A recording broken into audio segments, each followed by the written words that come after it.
হযরত আম্মার রাদিয়াল্লাহু তাআলা আনহু আল্লাহর নবীর সাহাবী ছিলেন। সুমাইয়ার ছেলে হলো আম্মার। আবু জাহেল সুমাইয়ারে ডাক দিয়া বলে, সুমাইয়া নবীর সৌন্দর্য দেখে পাগল হইয়া ইসলাম গ্রহণ করছো। চিৎকার দিয়ে কন্যা নাউজুবিল্লাহ, আরো জোরে কন্যা। নবীর সৌন্দর্য দেখে পাগল হইয়া ইসলাম গ্রহণ করছো। সুমাইয়া সহ্য করতে পারে নাই, খুব কঠিন ভাবে আবু জাহেলকে জবাব দিছে। জবাব দেওয়ার কারণে আল্লাহর দুশমন আবু জাহেল বর্ষা বাইর করছে। বর্ষা বাইর কইরা Akash TV online, the centre of healthy culture, সুস্থ সংস্কৃতির প্রাণ কেন্দ্র। Akash TV online, the centre of healthy culture, সুস্থ সংস্কৃতির প্রাণ কেন্দ্র। অত্যন্ত গুরুত্বপূর্ণ কোরআন ও হাদিসের আলোকে আলোচনা শুনব। আলোচনা পেশ করবেন বিশিষ্ট আলেমে দ্বীন হযরতুল আল্লামা হযরত মাওলানা মাজহারুল ইসলাম আবরারি সাহেব, খতিব বাইতুল মামুর কেন্দ্র জামে মসজিদ, উত্তরা, ঢাকা। আমি হযরতকে তার মূল্যবান আলোচনা পেশ করার জন্য সনির্বদ্ধ অনুরোধ করছি। আসসালামু আলাইকুম ওয়া রাহমাতুল্লাহি ওয়া বারাকাতুহু। আলহামদুলিল্লাহ আলহামদুলিল্লাহি নাহমাদুহু ওয়া নাস্তাঈনুহু ওয়া নাস্তাগফিরুহু ওয়া নু'মিনু বিহি ওয়া নাতাওয়াক্কালু আলাইহি ওয়া না'উযু বিল্লাহি মিন শুরুরি আনফুসিনা ওয়া মিন সাইয়্যাতি আ'মালিনা। من يهده الله فلا مضل له ومن يضلله فلا هادي له ونشهد أن لا إله إلا الله وحده لا شريك له ونشهد أن سيدنا وسندنا وحبيبنا ومولانا محمدا عبده ورسوله الذي أرسله بالحق بشيرا ونذيرا وداعيا إلى الله بإذنه وسراجا منيرا. أما بعد فأعوذ بالله من الشيطان الرجيم. بسم الله الرحمن الرحيم. ألف لام ميم. أحسب الناس أن يتركوا أن يقولوا آمنا وهم لا يفتنون. ولقد فتنا الذين من قبلهم فليعلمن الله الذين صدقوا وليعلمن الكاذبين. قال النبي صلى الله عليه وسلم تركت فيكم أمرين لن تضلوا ما تمسكتم بهما كتاب الله وسنة رسوله أو كما قال عليه الصلاة والسلام. সবাই দুরূদ ইব্রাহিম পড়ি আওয়াজ করিয়া। আল্লাহুম্মা সাল্লি আলা মুহাম্মাদ ওয়া আলা আলি মুহাম্মাদ كما صليت على إبراهيم وعلى آل إبراهيم إنك حميد مجيد اللهم بارك على محمد وعلى آل محمد كما باركت على إبراهيم وعلى آل إبراهيم إنك حميد مجيد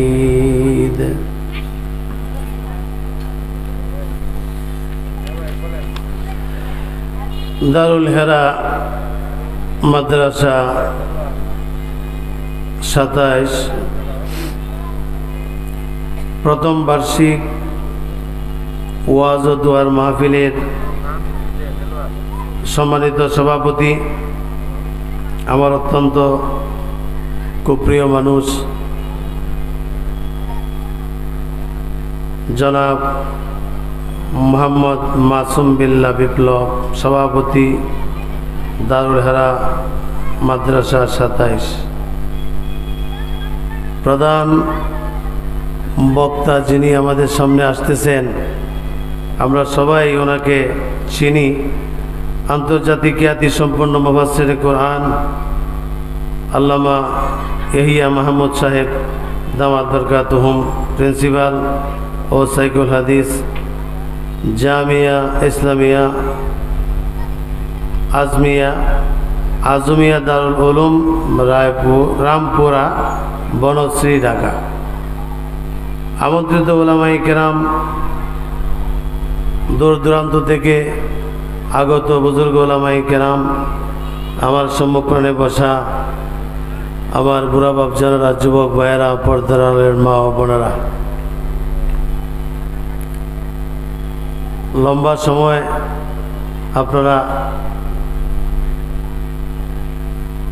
হামনাথ শুনলেন, তেলাওয়াত শুনলেন, এতে কি বিরক্ত হয়েছেন?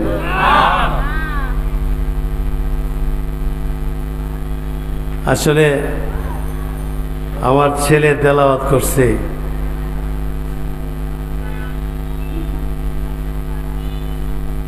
এটার তৃপ্তি একমাত্র আমি যতটুকু বুঝি।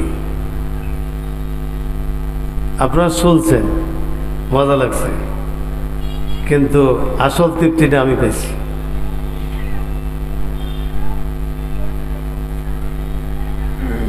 আল্লাহ তাআলার কাছে তো এটাই চাইছিলাম যে আল্লাহ তোমার কালাম যেন সুন্দর করে শোনাইতে পারে, তেলাওয়াত করতে পারে। আর আল্লাহ তাআলা আমাকে একটা ছেলেই দিছে, এরপরে 2 মেয়ে, ছেলে হেফজ শেষ করছে, এরপরে 2 মেয়ে, এক মেয়ে মেশকাত পড়ে, আর এক মেয়ে হাফেজা মিজান পড়তেছে। এটাই আমি মনে করি আমার জীবনের কামাই। তবে এর দ্বারা যতটুকু লাভবান হাসরের ময়দানে আমি হব, সারা পৃথিবীর ধন সম্পদের মালিক হওয়ার পরেও সে আমার মতো হইতে পারবে না। এটা আমার গর্ব, অহংকার। আপনারাও চান না যে আমাদের একটা ছেলে এরকম হোক? কারা কারা চান? হাত উঠান। আল্লাহ সবাই রে কবুল করুক। আমিন।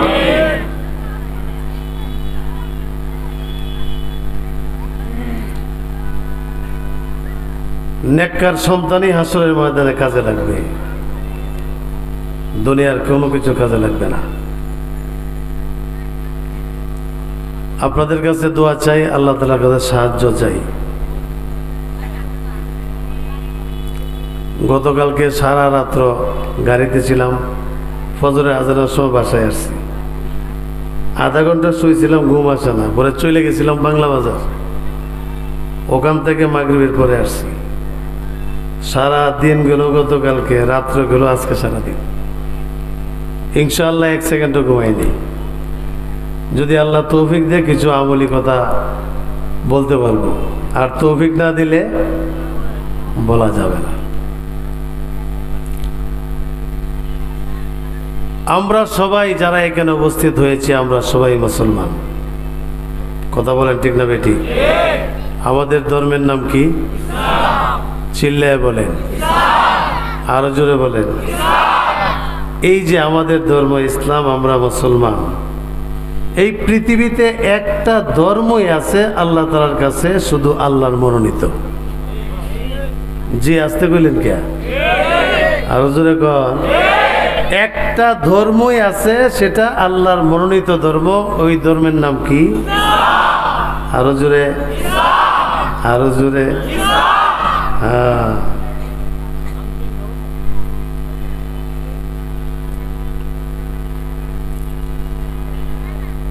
আল্লাহর মনোনীত ধর্ম আমরা গ্রহণ করেছি। সারা পৃথিবীতে লক্ষ্য করলে দেখা যায় আল্লাহর মনোনীত ধর্ম যারা গ্রহণ করেছে তাদের উপরে নির্যাতন। কথা বলেন ঠিক না বেটি? যত পেরেশানি তাদের উপরে। পৃথিবীর ইতিহাসে এমন কোনো কথা আমি পাই নাই, আপনারা পাইছেন কিনা? মুসলমানদের উপরে যেই পরিমাণ নির্যাতন হয়েছে একেবারে আল্লাহ নবীর জমানা থেকে নিয়ে আর এখনো পর্যন্ত যা হইতেছে আর যা হবে, সারা পৃথিবীতে কাফের বেঈমানদের উপরে কি এরকম নির্যাতন হয়েছে?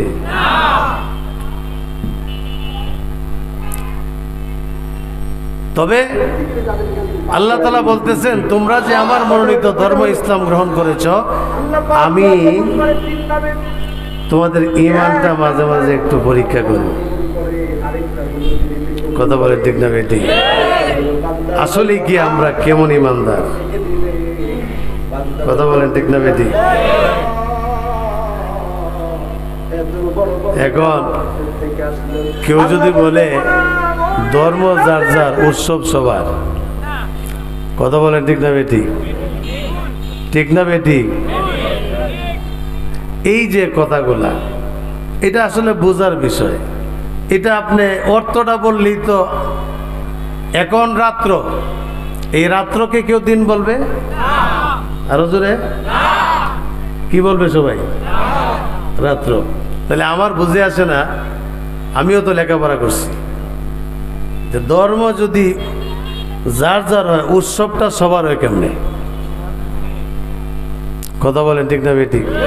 তাহলে এখন যদি আমি বলি বিয়া যার যার, বউ সবার, কথা কয় না কেন? এইটার অর্থ আর এটার অর্থ কি ব্যবধান আছে? ব্যবধান নেই।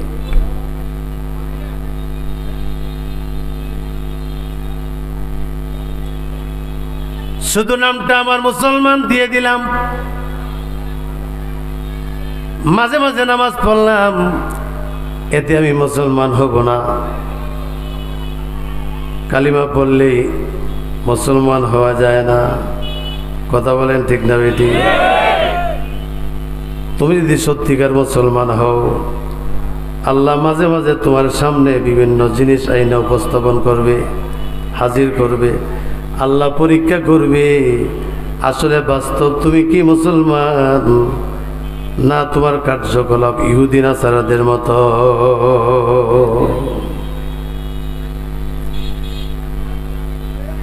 যত নির্যাতন শুধু মুসলমানদের উপরে সারা পৃথিবীতে লক্ষ্য করলে দেখা যায়, আর কোন ধর্মের উপরে এরকম নির্যাতন হয় নাই, এরকম নির্যাতন হয় নাই। কিন্তু আমার বায়ানা, আমি যে আয়াতটুকু আপনাদের সামনে পড়লাম, আয়াতের তর্জমাটা বললেই বুঝতে পারবেন আল্লাহ কি বলতেছেন। মুসলমানদের উপরে যে নির্যাতন আসে, এটা তো আল্লাহ বলে দিয়েছেন, আমি মাঝে মাঝে তোমাদেরকে পরীক্ষা করব। কথা বলেন ঠিক না ঠিক? হযরত ইউসুফ আলাইহিস সালাম নবী ছিলেন, কিন্তু এরপরেও ইউসুফ আলাইহিস সালাম কেন জেলখানায় গেলেন? কারণটা কি? জেল কাটলেন কেন? উনি তো একজন নবী ছিলেন। আমাদের মাযহাবের ইমাম যারা, আবু হানিফা রাহমাতুল্লাহ আলাইহি, উনি কি জেল কাটে নাই? আওয়াজ করে বলেন। যতই নির্যাতন নিপীড়ন মুসলমানদের উপরে করা হোক না কেন, আল্লাহর কসম করে বলি, এই ইসলাম দুনিয়ার জমিন থেকে বিতাড়িত হবে না।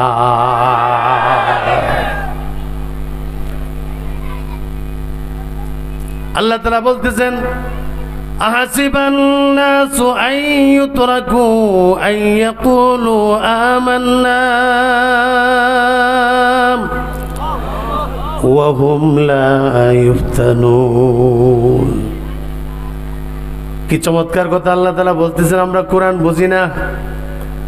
আল্লাহ তো বইলাই দিয়েছে আমরা যে মাঝে মাঝে জেল কাটাইব, মাঝে মাঝে আমরা রে মানুষ মারবে, প্রহার করবে, ইসলাম গ্রহণ করার কারণে, ইসলামের পক্ষে কথা বলার কারণে আমাদের উপরে নির্যাতন আসবেই, এটা আল্লাহ বলে দিয়েছে। পরীক্ষা নেবে, পরীক্ষা নেবে, আমার কথা না, এটা কোরআন কইলে দেখেন। কিন্তু এই কথাগুলি যখন বলা হয় আমাদের মধ্যে কিছু মানুষ তখন বলে কি হুজুর রাজনৈতিক বক্তব্য কেন দিতেছে? আল্লাহর কসম বলে বলি এটা রাজনৈতিক কোনো বক্তব্য না। এই যে কোরআন বলতেছে, আল্লাহ বলতেছেন মানুষ কি মনে করে, মানুষ কি মনে করে যে শুধুমাত্র ঈমান এনেছি বললেই রেহাই পেয়ে যাবে আর তাদেরকে পরীক্ষা করা হবে না? উলামায়ে কেরাম আছে, আমি এর অর্থ করলাম, যে আয়াতটা বললাম, এরপরে কি বলতেছেন? ওয়ালাকাদ বাতান্নাল্লাযীনা মিন ক্বাবলিহিম, আল্লাহ তাআলা বলতেছেন, আল্লাহ রাব্বুল আলামিন বলতেছেন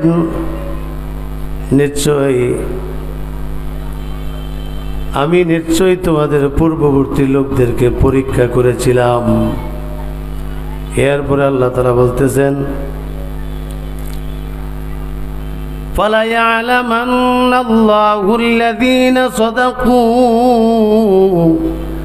ওয়া লা ইয়ালামান্নাল কাযিবিন। আল্লাহ তাআলা বলতেছেন আমি অবশ্যই প্রকাশ করে দিব কে মিথ্যাবাদী আর কে সত্যবাদী। কথা বলেন ঠিক না বেটি?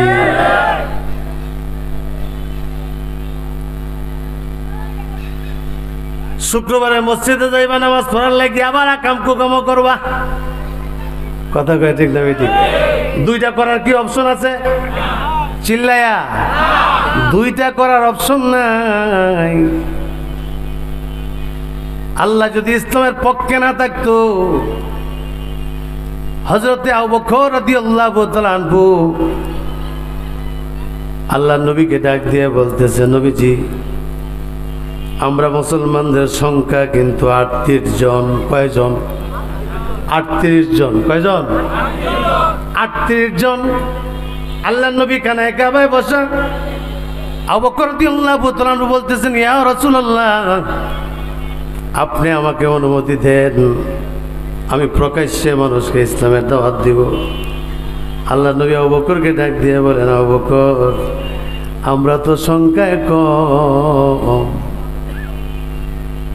এই কথাটা আল্লাহ নবী বলছেন যে এখন আমরা সংখ্যায় কম, এখনই দাওয়াত দেওয়া যাবে না প্রকাশ্যে। কিন্তু আবু বকরের মনে থাকা যে আল্লাহ তাআলা বুঝে ফেলাইছে।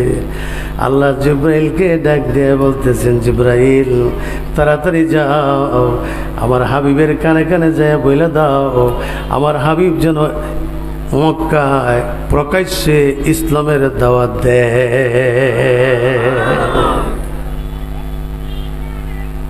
আল্লাহ নবী আবু বকরকে অনুমতি দিয়ে দিলেন, আবু বকর এখন থেকে প্রকাশ্যে ইসলামের দাওয়াত দিবা। বলেন সুবহানাল্লাহিল আযীম। মাত্র ৩৮ জন মুসলমান। কয়জন? ৩৮ জন। আল্লাহ নবী কানায় কাবার সামনে যায় বসলেন। বৈশা আল্লাহ নবী বৈশা রইলেন। আবু বকর রাদিয়াল্লাহু তাআলা আনহু সর্বপ্রথম প্রকাশ্যে দাওয়াত দেওয়ার জন্য কানায় কাবার চত্বরের সামনে দাঁড়ায় গেছে। দাঁড়ায়া এমন তেজস্বীভাবে ইসলামের পক্ষে মানুষের আল্লাহ তাআলার একত্ববাদের আল্লাহ নবীকে অনুসরণ করার জন্য এমনভাবে দাওয়াত দিতেছে। আর কাফের বেঈমানরা আবু বকরের বক্তব্য শুনে না, ওরা এমন মর্মাহত হয়েছে, কিরে মুসলমানরা এই শক্তি পাইল কোথায়? প্রকাশ্যে ইসলামের দাওয়াত দিতে যে শক্তি কোথায় পাইল? ওরা সহ্য করতে পারে না। আবু বকর রাদিয়াল্লাহু তাআলা আনহুর দাওয়াত পাইয়া ওরা একেবারে রাগে গুসায় অগ্নিশর্মা হয়ে গেছে। দৌড়ায় আয়েশা আবু বকর রাদিয়াল্লাহু তাআলা আনহুর উপরে আক্রমণ শুরু করে দিয়েছে। এমন ভাবে প্রহার করতেছে। উতবা ইবনে রবিয়া দৌড়াইছে আল্লাহর নবীকে শোয়া, আল্লাহর নবীর সাহাবী আবু বকর রাদিয়াল্লাহু তাআলা আনহুকে শোয়ায় ফেললেন।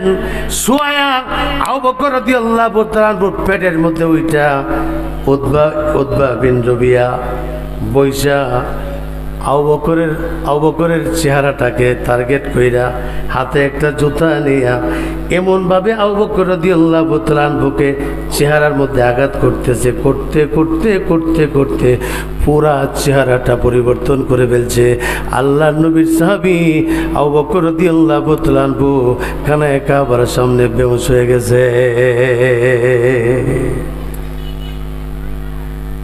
আবু বকর রাদিয়াল্লাহু তাআলা আনহুর বংশের মানুষেরা জানতে পারছে যে আবু বকরের মাইরা ফেলতেছে সময় উতবা বিন রবিয়া দৌড়ে আসছে আবু বকর রাদিয়াল্লাহু তাআলা আনহুকে বাঁচাইবার জন্য সামনে আসছে।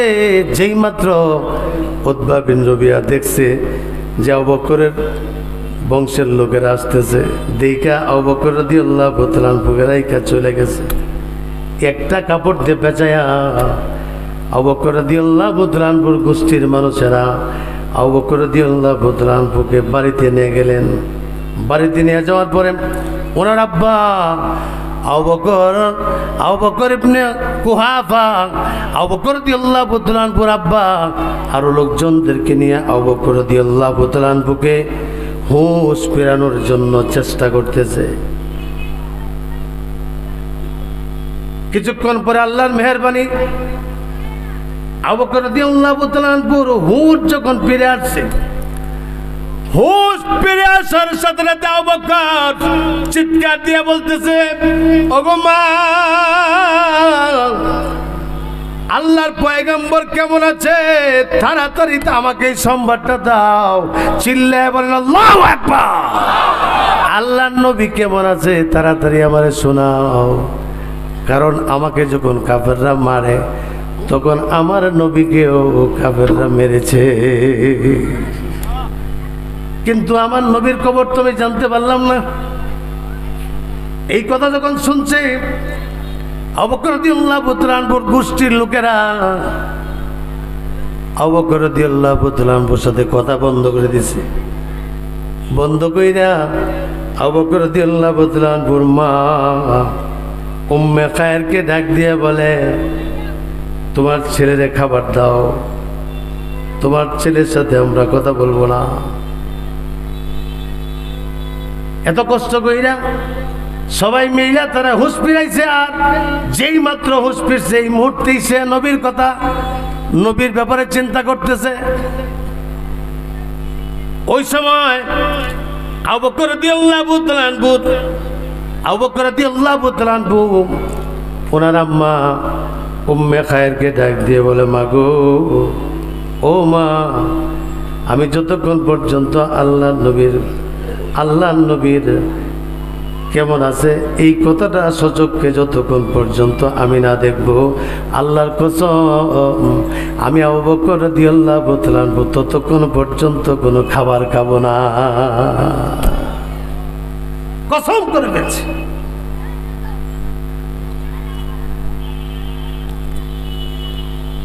আবু বকর রাদিয়াল্লাহু তাআলা আনহুর আম্মা ডাক দিয়ে বলেন, আবু বকর, কোথায় পাবো তোমার পয়গম্বরকে? কোথায় আছে আমি তো জানি না। আবু বকর রাদিয়াল্লাহু তাআলা আনহু ডাক দিয়ে বলেন, ও মা, উম্মে জামিল একজন মহিলা আছে, তার কাছে যাও। সুবহানাল্লাহ কইলেন না? উম্মে জামিলের কাছে যাও। উম্মে জামিলকে যাইয়া জিজ্ঞাসা করো আল্লাহর নবী কোথায় আছে, বইলা দিবে। সুবহানাল্লাহ। আবু বকর রাদিয়াল্লাহু তাআলা আনহুর আম্মা উম্মে জামিলের কাছে গেলেন, যাইয়া বলতেছেন, আমার ছেলে তো কসম করছে যতক্ষণ পর্যন্ত নবীকে না দেখবে ততক্ষণ কোনো খাবার খাবে না। বলো তো আল্লাহর নবী কোথায় আছে? উম্মে জামিল ডাক দিয়ে বলতেছেন, ওগো আবু বকরের আম্মা, আপনি যদি কষ্ট না পান, মনে ব্যথা না রাখেন, তাইলে আপনি অনুমতি দিলে আমি একটু আবু বকরের সাথে দেখা করতে যাই। ঠিক আছে চলেন। খুব মহব্বতের সাথে মেহমানদারি করে নিয়ে আসছে বাড়িতে। আসার সাথে সাথে আবু বকর রাদিয়াল্লাহু তাআলা উম্মে জামিলকে ডাক দিয়ে বলতেছে, উম্মে জামিল, তাড়াতাড়ি বলো আমার নবী কোথায় আছে, তাড়াতাড়ি বলো। উম্মে জামিল তখন ইশারা দিয়া দেখাইতেছে, এই যে তোমার মা আছে, শুনে ফেলবে, বইল না। কারণ আবু বকর রাদিয়াল্লাহু তাআলা আম্মা তখন মুসলমান হয় নাই। আবু বকর ডাক দিয়ে বলতেছেন, উম্মে জামিল, আমার মায়ের সামনেই বলে পেল, আমার মা কিন্তু এরকম না, আমার মা আমার সাথে খারাপ ব্যবহার করে না। আমি ইসলাম গ্রহণ করেছি ঠিকই, কিন্তু কোনোদিন আমার মা আমাকে কোনো কিছু বলে নাই। আমার মায়ের সামনেই বলো। উম্মে জামিল ডাক দিয়ে বলতেছেন, ও আবু বকর, আল্লাহর নবী দারুল আরকামে আছে, আল্লাহর নবী খুবই সুস্থ আছে। সুবহানাল্লাহ। তাড়াতাড়ি আমাকে নিয়ে চলো, তাড়াতাড়ি আমার নবীর সামনে নিয়ে চলো। আমার নবীর চেহারা যতক্ষণ পর্যন্ত আমি না দেখবো, ততক্ষণ পর্যন্ত আমি কোনো খাবার খাবো না, আল্লাহর কসম করে ফেলছি। আবু বকরের আম্মা ডাক দিয়ে বলে, বাবা, দিনের বেলায় কাফেররা রাস্তা দিয়ে চলাফেরা করে, তোমাকে নিয়ে গেলে তো দেখে ফেলবে। রাত্র হোক, গভীর রাত্রে তোমাকে আল্লাহর নবীর কাছে নিয়ে যাব। রাত্র গভীর হয়ে গেছে। উম্মে জামিল আর আবু বকর রাদিয়াল্লাহু তাআলা মা দুইজনের খাদের মধ্যে ভর দিয়ে আবু বকর এমন পিটুনি খাইছে, হাইরে হাঁটতে পারে না, দুইটা পা মাটির সাথে হেসরায়া হেসরায়া নিতেছে। আল্লাহর নবীর দরবারে যখন গেছে, আল্লাহর নবী আবু বকর রাদিয়াল্লাহু তাআলা চেহারার দিকে তাকায়, সাথে সাথে আল্লাহর নবী আবু বকর রাদিয়াল্লাহু তাআলা কপালের মধ্যে একটা চুমা খাইলেন। সুবহানাল্লাহিল আযীম। একটা চুমা খাইলেন। সমস্ত সাহাবায়ে কেরাম খুশি হয়ে গেছে যে আবু বকর এসে গেছে। আবু বকর মরে নাই। আমরা তো মনে করছিলাম যে আবু বকর মারা গেছে। আল্লাহর নবী আবু বকরের কপালে চুমা খাইলেন। চুমা খাওয়ার পরে আল্লাহর নবী এতক্ষণ ভালো করে তাকায় আবু বকর দেখেন নাই। এবার যখন ভালো করে তাকাইছে, তাকায় দেখে হায় হায়, আবু বকর তো ঠিকই আছে নামে, কিন্তু চেহারা দেখলে চেনা যায় না। উতবা বিন রবিয়া আল্লাহর দুশমন এমন ভাবে পিটুনি দিছে, জুতাতে পিটাইতে পিটাইতে আবু বকরের চেহারাটা তেতলা তেতলা বানায় ফেলাইছে।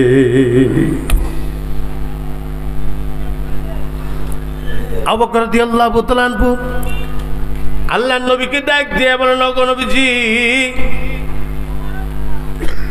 এই যে মহিলা, আপনি একটু তাকায় দেখেন, উনি হইলেন আমার মা। ও নবীজি, আপনি তো বরকতওয়ালা নবী, কারণ আল্লাহ তাআলার দরবারে আপনার বলতে দেরি হয়, আল্লাহ দোয়া কবুল করতে দেরি করে না। সুবহানাল্লাহ। আপনি একটু দোয়া করে নেন পয়গম্বর, আমার মায়ের জন্য একটু দোয়া করেন। আমার মা যেন আল্লাহ তাআলার ইবাদত করার তৌফিক হয়ে যায়, আমার মায়ের জন্য একটু দোয়া করেন। আমার মা যেন কালিমা পড়ে মুসলমান হয়ে যায়। সাথে সাথে আল্লাহর নবী দোয়া করতেছেন। আবু বকর রাদিয়াল্লাহু তাআলা মায়ের জন্য দোয়া করতেছেন। হায়রে, দোয়া শুরু করছেন, এর মধ্যেই আল্লাহর নবীর সাহাবী আবু বকর রাদিয়াল্লাহু তাআলা মা উম্মে খায়ের ডাক দিয়ে বলেন, নবীজি গো, আপনি তাড়াতাড়ি আমাকে কালিমা পড়ে মুসলমান বানায়া দেন।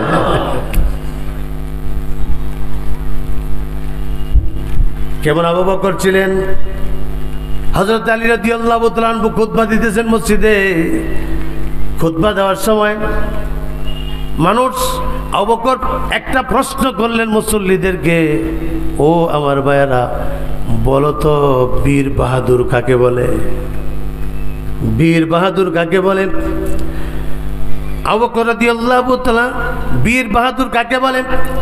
মুসল্লিরা বলতেছে বীর বাহাদুর তো হলেন আপনি, আপনি হলেন শের খোদা। এই মক্কার জমিনে আপনার চাইতে বীর বাহাদুর আর কেউ নাই। কিন্তু সাথে সাথে আবু বকর আলী রাদিয়াল্লাহু তাআলা ডাক দিয়ে বলেন, না না, আমাকে বীর বাহাদুর বলে না। ভালো করে শুনে রাখো, আমি আলীকে বীর বাহাদুর বলে না। আমরা একদিন দেখতেছিলাম কাফের বেঈমানরা আল্লাহর নবীকে ধইরা নিয়ে যাইতেছিল আর আল্লাহর নবীকে মারতেছিল, কিন্তু আমরা দেখতেছিলাম, কিন্তু সাহস করতে পারলাম না এদের হাত থেকে আমাদের নবীকে বাঁচায় আনবো। কিন্তু আমরা কেউ সাহস করলাম না।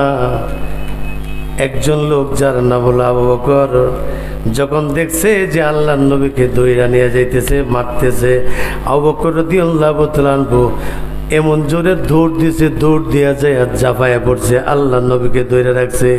আমার নবীরে মাইরো না, আমার নবীরে মাইরো না। এমন ব্যক্তিকে তোমরা কেন মারতেছ যিনি নাকি বলেন আমার রব আল্লাহ? এরকম ব্যক্তিকে মানুষ মারে, কাকে তোমরা মারতেছ?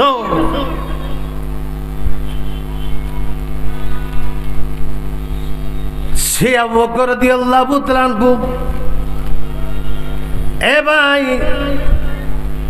আবু বকর রাদিয়াল্লাহু তাআলা আনহু, ওই যে আল্লাহ তাআলা বলছেন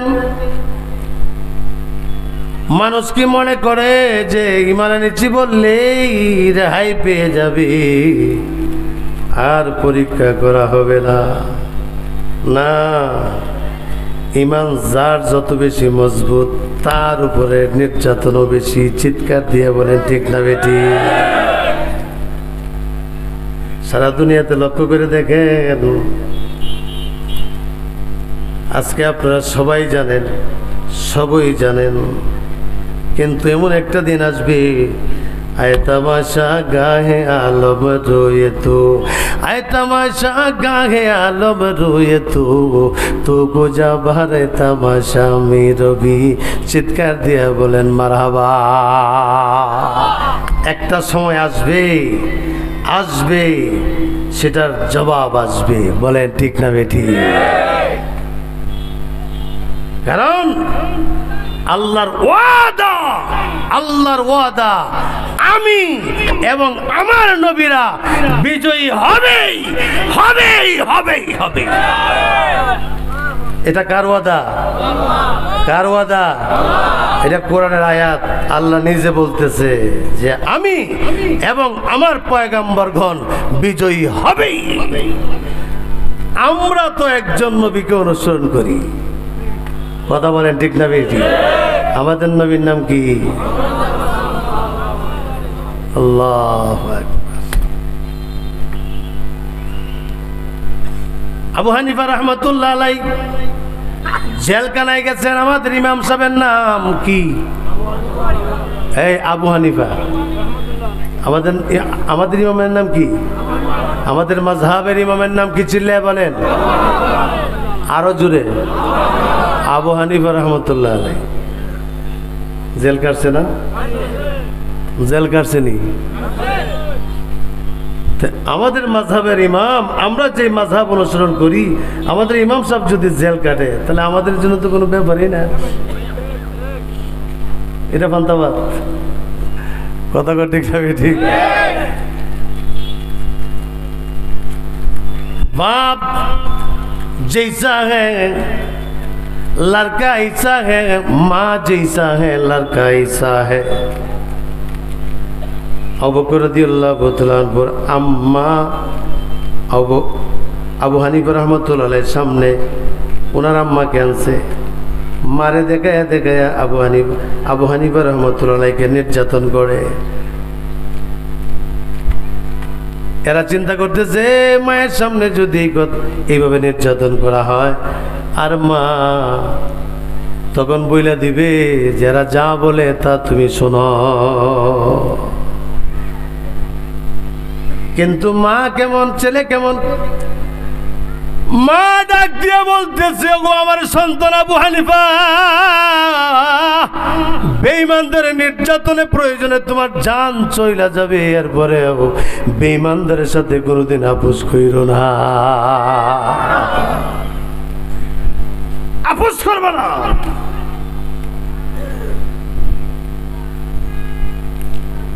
আমার ভাইয়ারা, হযরতে বেলাল রাদিয়াল্লাহু তাআলা আনহুর ঘটনা তো সবাই জানেন, এটা বলার অপেক্ষা রাখে না, সবাই জানেন বেলালের কি পরিমাণ নির্যাতন ভোগ করা হয়েছে। কিন্তু এইটা জানেন না, এখন যেটা বলতেছি, সাহাবায়ে কেরামদেরকে যখন ইসলাম গ্রহণ করার পরে যখন নির্যাতন করা হইতো, তখন পিটুনি খাইতে খাইতে সহ্য করতে পারে না, তখন এরকম জবান দিয়া নবীর মন্দ কথা বলছে লাতুজ্জার কথা বলে ফেলাইছে। আল্লাহর নবীর গুঠা সাহাবীদের মধ্যে একজন সাহাবী আছে, একজন সাহাবী শুধু আছেন যিনি মায়ের খাইতে খাইতে খাইতে বেহুশ হয়ে গেছে, কিন্তু এরপরেও আল্লাহ ছাড়া আর কোনো নাম মুখে উচ্চারণ নেয় নাই। ওনার নাম হলো বেলাল।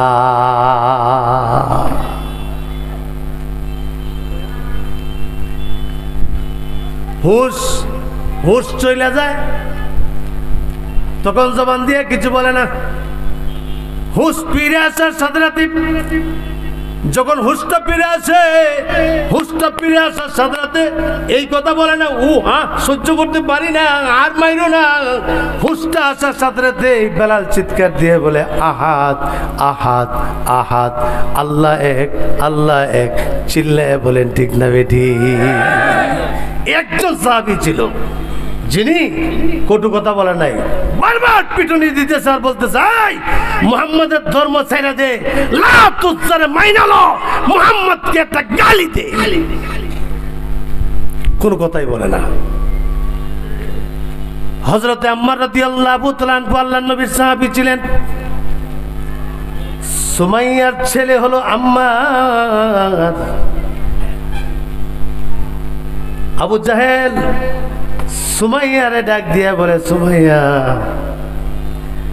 নবীর সৌন্দর্য দেইখা পাগল হইয়া ইসলাম গ্রহণ করছো। চিৎকার দিয়ে কন্যা নাউজুবিল্লাহ, আরো জোরে কন্যা। নবীর সৌন্দর্য দেইখা পাগল হইয়া ইসলাম গ্রহণ করছো। সুমাইয়া সহ্য করতে পারে নাই, খুব কঠিন ভাবে আবু জাহেলকে জবাব দিছে।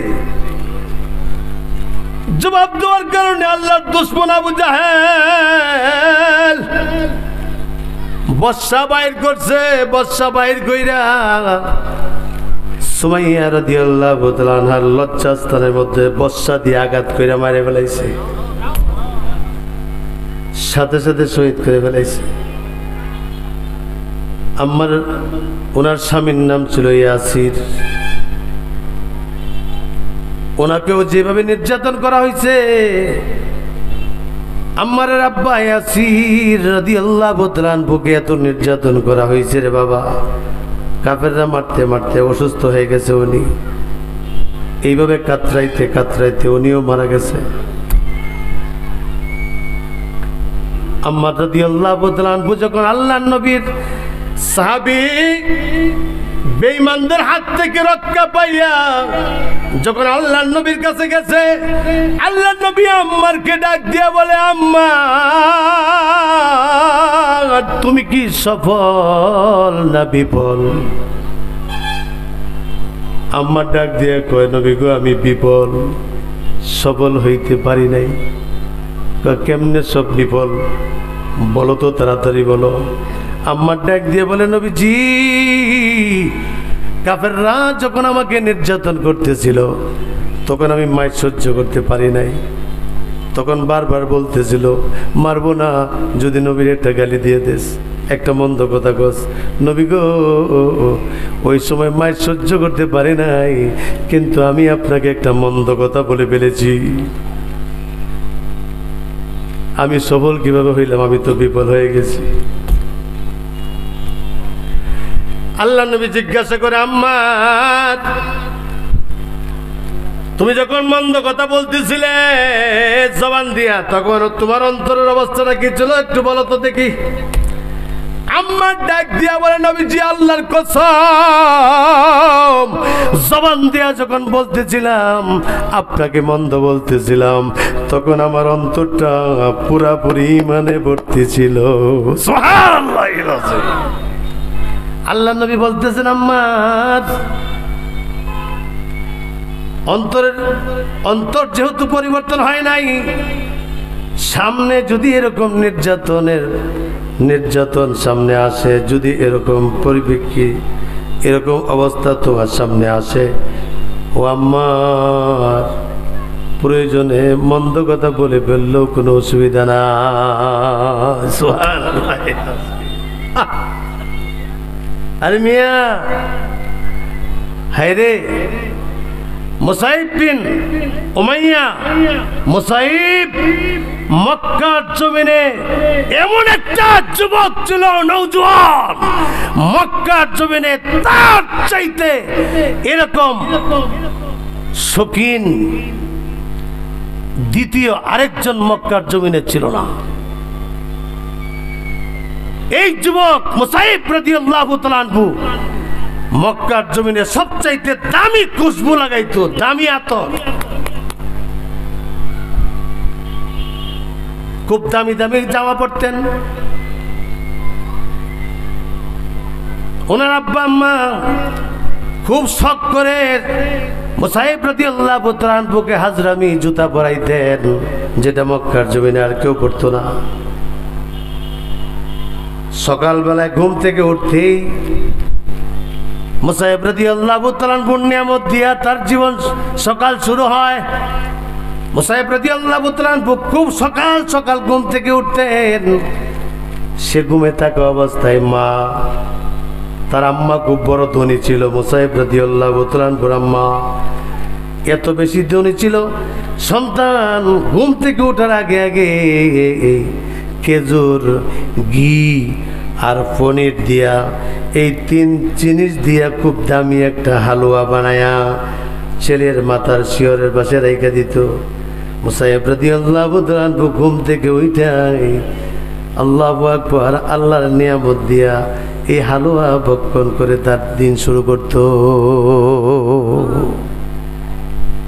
কিন্তু এই নওজোয়ান মুসাইব রাদিয়াল্লাহু তাআলা আনহু আল্লাহর নবীর দিন গ্রহণ করলেন, ইসলাম গ্রহণ করলেন। মক্কার জমিনে মুসাইবের মতো এরকম মা বাবার দামি সন্তান আর কেউ নাই, কেউ ছিল না। কিন্তু যেই মাত্র মা বাবা শুনছে যে মুসাইব সে ইসলাম গ্রহণ করছে, সাথে সাথে মা বাবা দুইজনে মিলা ঘর থেকে মুসাইব রাদিয়াল্লাহু তাআলা আনহুকে বাহির করে দিছে। আর মা চিৎকার দিয়ে বলতেছে, আমার ছেলে যতক্ষণ পর্যন্ত মুহাম্মদের ধর্ম ত্যাগ না করবে, ততক্ষণ পর্যন্ত আমি এরকমভাবে রোদের মধ্যে দাঁড়ায় থাকবো, ছায়ার কাছে যাব না। আর যতক্ষণ পর্যন্ত আমার ছেলে মুহাম্মদের ধর্ম ছেড়ে না দিবে, ততক্ষণ পর্যন্ত আল্লাহর কসম আমি কোনোদিন খাবার খাবো না। মুসাইবের আম্মা তখন মনে করলেন যে আমি যদি এরকম কসম করি, খাবার ছেড়ে দেই, কারণ সে তো আমার আদরের সন্তান, তার চাইতে শৌখিন, তার চাইতে উৎকৃষ্ট পোশাক এই মক্কার জমিনে কেউ পরে নাই, তার চাইতে দামি আতর আর কেউ পরে নাই, সুগন্ধি সেই ব্যবহার করত, তার চাইতে দামি জুতা মক্কার জমিনে আর কেউ ব্যবহার করে নাই। এখন আমি যদি খানা না খাই আর যদি আমি রৌদ্রে দাঁড়ায় থাকি, আমি ছায়ার মধ্যে যদি না যাই, আমি যদি না বসি, তাইলে আমার ছেলে অবশ্যই মুহাম্মদের ধর্ম ছাইরা দিবে। এইটা মনে করিয়া উনি কসম করে রৌদ্রে দাঁড়ায় রইলেন, খানা খায় না। দাঁড়ায় থাকতে থাকতে ছায়াতেও যায় না, আর কত দাঁড়ায় থাকবে। হঠাৎ করে দেখা যায় বেহুশ হয়ে জমিনে পড়ে গেছে। মুসাইব রাদিয়াল্লাহু তাআলা আনহু মায়ের কাছে আসতেন, আইসা আমার হাত দিয়া আমার জবান খুলতে পারতেন না, তখন ছোট্ট একটা কাঠের সাহায্যে মুসাইব তার মার মুখটা খুলতেন, খুইলা হালুয়া জাতির একটা খাবার মুসাইব তার মাকে খাওয়াইতেন। কারণ মুসাইবের ইচ্ছা হলো আমার মা যাই করুক, যতই কষ্ট করুক, অন্তত পক্ষে খাবারটা যদি একটু খাওয়াইতে পারি আমার মা বেঁচে থাকবে, মরবে না। কিন্তু অন্যদিকে খেয়াল নাই, আমার মা যে রোদে দাঁড়াইছে দাঁড়ায় থাক, কিন্তু খাবার তো খাওয়াইতে হবে, যদি মা মারা যায় এই জন্য খাবার সে কষ্ট করে খাওয়ায়। মুসাইবের গোত্রের লোকেরা যখন জানছে যে মুসাইব মুসলমান হয়ে গেছে, এর জন্য তোর মা কষ্ট করতেছে, এর জন্য মুসাইবকে দইরা নিয়ে গেছে, নিয়ে যায় বন্দি করছে। এমন পিটনি পিটাইছে বাবারে, মারতে মারতে মারতে মারতে পুরা বডিতে সাপের যেরকম সলম ওইটা যায়, সাপের সলম যেরকম ওইটা যায়, মুসাইব রাদিয়াল্লাহু তাআলা আনহুর পুরা বডি থেকে সাপের সলমের মতো চামড়া উঠে গেছে, চামড়া উঠে গেছে। আজকে আমরা উলামায়ে কেরাম, আল উলামা ওয়ারাসাতুল আম্বিয়া, উলামায়ে কেরামদেরকে আল্লাহর নবী ওয়ারিস হিসেবে দায়িত্ব দিয়ে গেছেন, তারা হকের উপরে কথা বলবে, কথা বলেন ঠিক না ঠিক? যদি কেউ সুদ খায় সুদের বিরুদ্ধে কথা বলবে, কথা বলেন ঠিক না ঠিক? যদি কেউ ঘুষ খায় ঘুষের বিরুদ্ধে কথা বলবে, ঠিক না ঠিক? কেউ যদি জিনা করে জিনাকুরের বিরুদ্ধে কথা বলবে, এই দায়িত্ব আল্লাহর নবী উলামায়ে কেরামদেরকে দিয়ে গেছেন, কথা বলেন ঠিক না ঠিক? ভাই, একটা কথা দিল থেকে মুইচা পালায় দিতে হবে, দিল থেকে মুইচা পালায় দিতে হবে।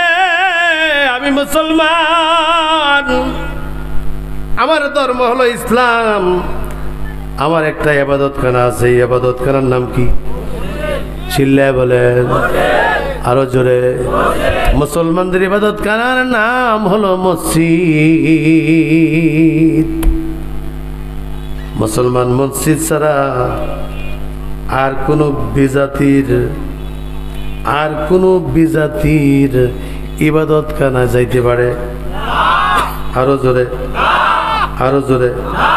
দেখার লাগিয়া, একটু তামাশা দেখার জন্য? আল্লাহর কসম, তামাশা দেখার জন্য তুমি যাইতে পারবে না। এই কথাগুলি আমরা কেন বলি? এখনো পর্যন্ত, আজকে পর্যন্ত 27-এর মানুষ, আমি আপনাদেরকে বলি, এরকম একটা মানুষ দাঁড়ায় বলেন, একদিন একটা হিন্দুরে আমরা ঈদের জামাতে আনছিলেন? যদি একটা প্রমাণ দেখাইতে পারেন 5000 টাকা আপনার এই মুহূর্তে পুরস্কার দিয়াম। পারেন নাই? পারছেন? আরো জোরে।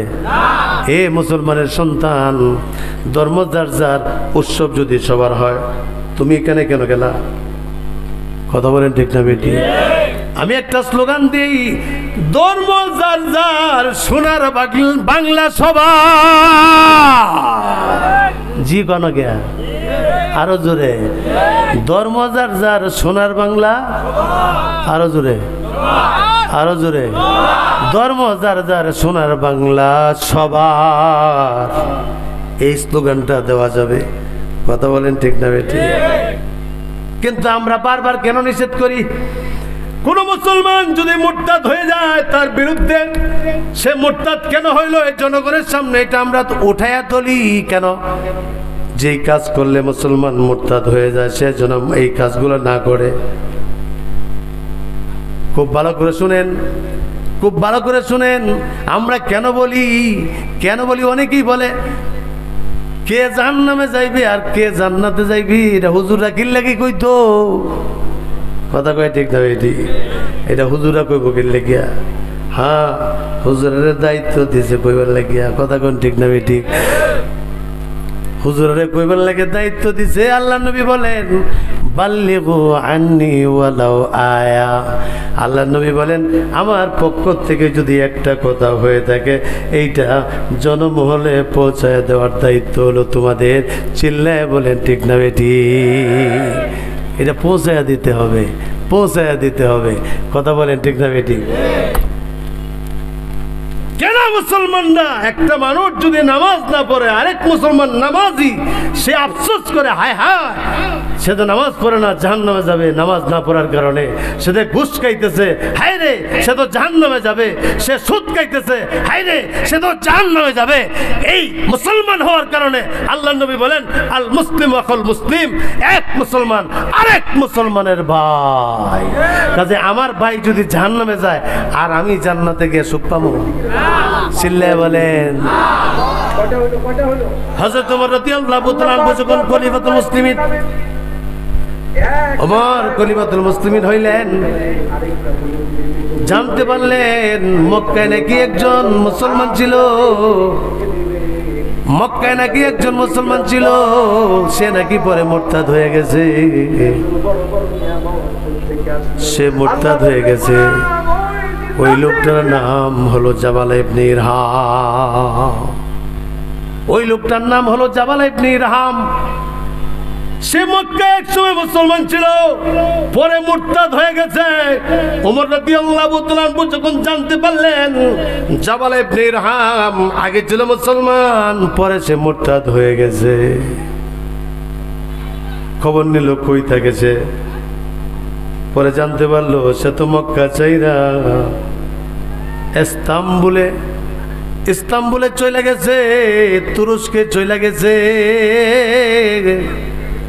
জাবাল ইবনে ইরহাম মক্কা মদিনা চাইরা ওই যে তুরস্কে গেলেন, ইস্তাম্বুলে গেলেন। মদিনা থেকে ইস্তাম্বুলের দূরত্ব হলো ৮,০০০ মাইল। কত মাইল? কত মাইল? ৮,০০০ মাইল। ওমরের কি দরদ, হায় হায় আমার ভাই তো আগে মুসলমান ছিল, সে আজকে মুরতাদ হয়ে গেছে। আর যদি এই অবস্থায় তার মৃত্যু হয় জাহান্নাম ছাড়া কোনো উপায় নাই। ওমর চিন্তায় পড়ে গেছে। চিন্তায় পড়া এবার ওমর একজন দূত ঠিক করছে, এই তুই একটা উট নিয়া ইস্তাম্বুলে যাবে, ৮,০০০ মাইল দূরে যাইয়া জাবালা নাকি ওখানে থাকে, জাবালাকে যাইয়া ইসলামের দাওয়াত দিবে। উনি দুধ পাঠাইয়া দিলেন। পাঠাইয়া দেওয়ার সাথে সাথে আল্লাহু আকবার, দুধ ইস্তাম্বুলে চলে গেছেন। ৮,০০০ মাইল দূরে যাইয়া জাবালার দেখা পাইছে। জাবালার দেখা পাওয়ার পরে জাবালাকে ডাক দিয়ে বলতেছে, ও জাবালা, তুমি নাকি আগে মুসলমান ছিলা, পরে নাকি মুরতাদ হয়ে গেছো, মদিনা চাইরা তুমি এত দূরে চলে আসছো। খলিফাতুল মুসলিমিন ওমর রাদিয়াল্লাহু তাআলা আমাকে দূত হিসাবে তোমার কাছে দাওয়াত পৌঁছায় দিয়েছেন। তুমি আবার পুনরায় কালিমা পড়ে তুমি মুসলমান হয়ে যাও। জাবাল ইবনে ইরহাম শর্ত দিয়ে দিলেন, হ্যাঁ আমি পুনরায় মুসলমান হব। দুইটা শর্ত আছে। একটা শর্ত হলো ওমর রাদিয়াল্লাহু তাআলা মেয়েটাকে আমার কাছে বিবাহ দেওয়া লাগবে। ২ নাম্বার শর্ত হলো ওমর যে খলিফাতুল মুসলিমিন, আদা জাহানের বাদশা, ওমরের খেলাফতটাও আমারে দিয়ে দিতে, তাইলে কিন্তু আমি মুসলমান হব।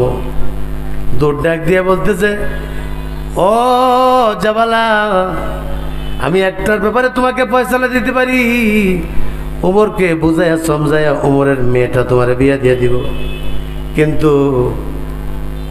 কিন্তু খেলাফতের বিষয়টা তো আমি ফয়সালা করতে পারবো না। কারণ খেলাফতের বিষয়টা তো আমি ফয়সালা করতে পারবো না, তার কারণ এটা তো পরামর্শের ব্যাপার।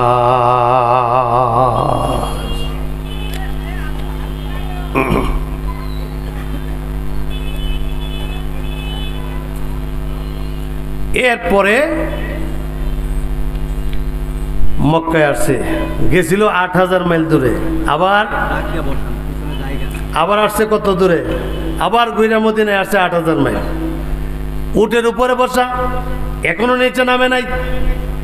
ওমর রাদিয়াল্লাহু তাআলা আনহু ডাক দিয়ে বলেন, ও ভাই বলো জাবালার কি খবর?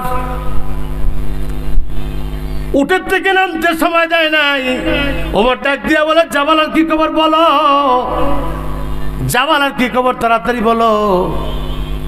ডাক দিয়ে বলতেছিল, ওমর ওগো খলিফাতুল মুসলিমিন, সে দুইটা শর্ত দিছে, একটা আপনার মেয়ের বিয়ে দেওয়া লাগবো, 2 নম্বর আপনার খেলাবরটাও তারা দিয়ে দেওয়া লাগবো।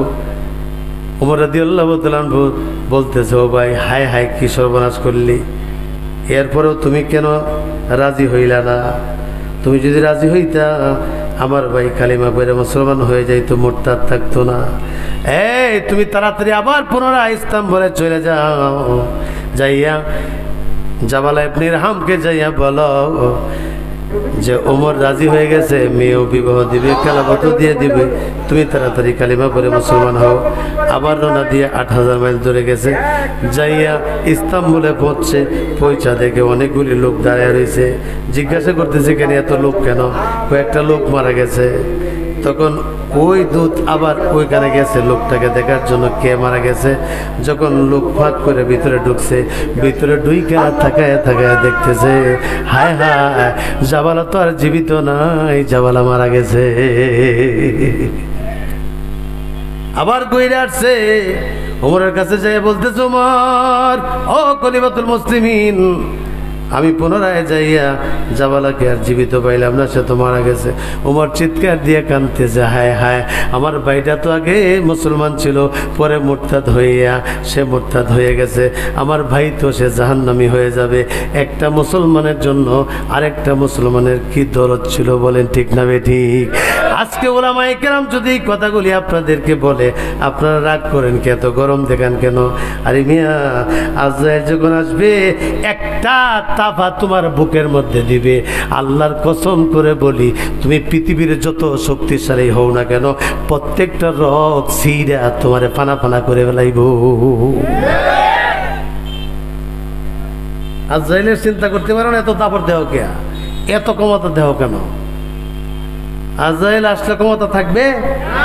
চিল্লায় বলেন থাকবে? হ্যাঁ, এই জন্য নিচু হয়ে চলবা, নিচে হয়ে চলবা। সবাই রে মনে করবা যে আমি সবচাইতে নিকৃষ্ট আর পৃথিবীর সবাই ভালো। কথা বলেন ঠিক না ঠিক? এত অহংকার দেখাইও না। অহংকার একমাত্র অহংকার দেখাইলে এই পৃথিবীতে একজনই দেখাইতে পারে, উনি হলেন সারা পৃথিবীর রব, উনি হলেন আল্লাহ। কথা বলেন ঠিক না ঠিক? হ্যাঁ, সময় আর হবে না, এই পর্যন্তই শেষ। লম্বা সময় হইলে গুছায় গেছে বলা সম্ভব হইতো। আল্লাহ তাআলা এই যে কথাগুলি বললাম, মুসলমানদের উপরে নির্যাতন আসবে, আল্লাহ বিভিন্নভাবে পরীক্ষা করবে, কারণ এই দুনিয়াতেই কষ্ট আর মুজাহাদা এখানেই করতে হবে। পরকালে আপনি একবারে দুলার মতো জান্নাতের ভিতরে ঢুকে যাবে। সুবহানাল্লাহ। আর এইখানে যারা কষ্ট করে না, আকাম কুকাম করে, মরার পরে না তার খেলা শুরু হইব। কথা বলে ঠিক না ঠিক? আল্লাহ তাআলা আমাদের সবাইকে আমল করার তৌফিক দান করুক। সবাই বলেন আমিন। ওয়া আখিরু দাওয়ানা আনিল হামদুলিল্লাহি রাব্বিল আলামিন। আসসালামু আলাইকুম ওয়া রাহমাতুল্লাহি ওয়া বারাকাতুহু। Akash TV online, the centre of healthy culture, সুস্থ সংস্কৃতির প্রাণ কেন্দ্র। Akash TV online, the centre of healthy culture, সুস্থ সংস্কৃতির প্রাণ কেন্দ্র।